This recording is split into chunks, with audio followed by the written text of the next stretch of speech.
Hi everyone, welcome to my channel. நான் உங்கள் ராகுல். எனக்கு எதை பற்றி பார்க்க போகிறோம்னா, தி சேவேஜ் அப்படின்ற ஒரு தமிழ் படத்தை பற்றி பார்க்க போகிறோம். இந்த படம் வந்து ஷார்ட் ஃப்ளிக்ஸ்ன்ற ஒரு ஓடிடியில் வந்து ரிலீஸ் ஆயிருக்கு. இது ஃபுல் அண்ட் ஃபுல் வந்து 18+ படம். கிட்டத்தட்ட 1 hour 5 minutes டியூரேஷனில் தான் இந்த படம் ரன் ஆகுது. Full and full 18+. Raw and ரெஸ்டிக்காக அந்த படத்தை வந்து காமிச்சிருக்காங்க. இந்த படத்தை டைரக்ட் பண்ணியிருக்கிறது காலிஸ். ஹீரோவும் இதில் ப்ளே பண்ணியிருக்காரு. இந்த படத்தோட கதை என்னன்னு பார்த்தீங்கன்னா, 2040 நடக்கிற மாதிரி காமிச்சிருப்பாங்க. இதில் ஹீரோயின் வந்து என்ன பண்ணுறாங்கன்னா, லெஸ்பியனாக இருக்காங்க. அதாவது வந்து ஒரு பொண்ணு கூட வந்து தொடர்பில் இருக்காங்க.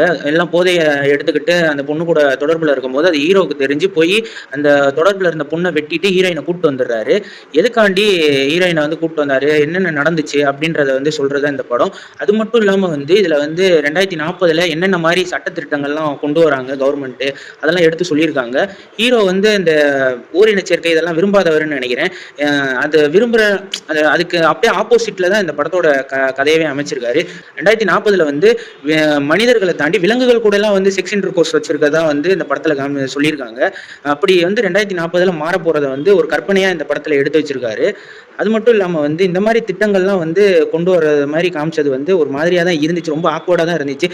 கூட சுத்துற ஃப்ரெண்ட் எல்லாம் வந்து ஒரு மாதிரி பண்ணிட்டு இருக்கதெல்லாம் வந்து நல்லா ஆக்வர்டா தான் காமிச்சிருக்காங்க. ஒரு மாதிரியா தான் இருந்துச்சு. ஃபுல் அண்ட் ஃபுல் வந்து கெட்ட வார்த்தை பீப்பு போடாமே ஃபுல்லா வரும். அதே மாதிரி வந்து ஓரின சேர்க்கை, லெஸ்பியன்ஸ், அப்புறமேட்டு எல்ஜிபிடிக்கு சப்போர்ட் பண்ற அதை எதிர்க்கிற மாதிரி தான் இந்த படத்திலேயே காமிச்சிருக்காங்க. மொத்தத்தில் இந்த படத்தை வந்து பார்க்கலாமா வேணாமான்னு கேட்டிங்கன்னா வந்து 2040 இப்படி தான் இருக்க போகுது அப்படின்றத வந்து ஒரு கற்பனையோடு எடுத்திருக்கனால பார்க்க விருப்பம் இருக்கிறவங்க பார்க்கலாம். பார்த்தே ஆகணுமான்னு கேட்டிங்கன்னா அப்படி கிடையாது. ஒரு கற்பனையாக எடுத்திருக்க படம். ஒரு தடவை ட்ரை பண்ணி பார்க்கலாம். இந்த ரிவ்யூ பிடிச்சிச்சுன்னா ஷேர் பண்ணுங்க, சப்ஸ்கிரைப் பண்ணுங்க. நெக்ஸ்ட் வீடியோவில் பார்ப்போம். Stay peace, stay safe. மறக்காம சர்ப்ரைஸ் பண்ணுங்க. தேங்க்யூ.